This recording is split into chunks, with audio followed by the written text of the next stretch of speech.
I'm Jeffrey Cufaude. I'm President and CEO of Idea Architects. And this fall I've been doing quite a bit of facilitation on the topic of collaboration, which is no surprise that it's been a frequently requested topic as we move into challenging economic times. I think people are turning more towards collaboration given today's economy for two reasons.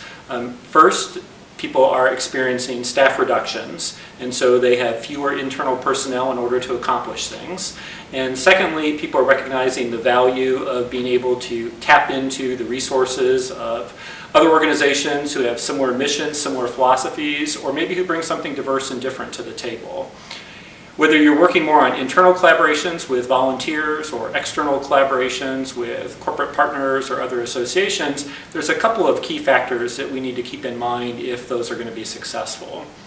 First, I think, is a clear understanding of what are the strengths of each of the collaborators and what are the contributions that they can bring to the table. Those don't necessarily have to be equal, and they very often will not be equal, but everybody basically needs to understand what each of the collaborators can contribute.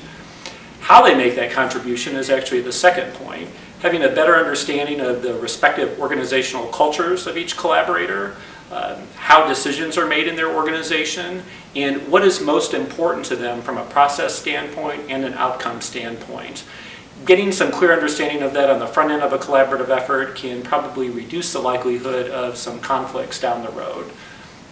Third, one of the things that's challenging in collaborative relationships is who's actually in charge. And what sometimes happens is people are so deferential to other collaborators that no one is fully owning the outcome or no one is fully managing the process of the collaborative effort itself.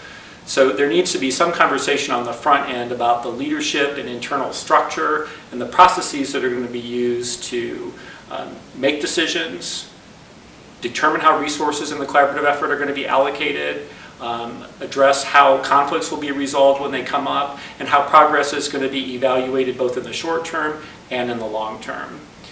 One thing that I do think we also want to think about particularly is when staff reductions come into play, sometimes we try to cut programs and services, and it might actually be an opportunity to think about, rather than completely eliminating a program or a service, is it an opportunity to keep that value being delivered to our members, but maybe delivering it through a collaborative effort, again, either by involving more volunteers with some minimal staff management, or by partnering with other organizations who can help keep the effort alive.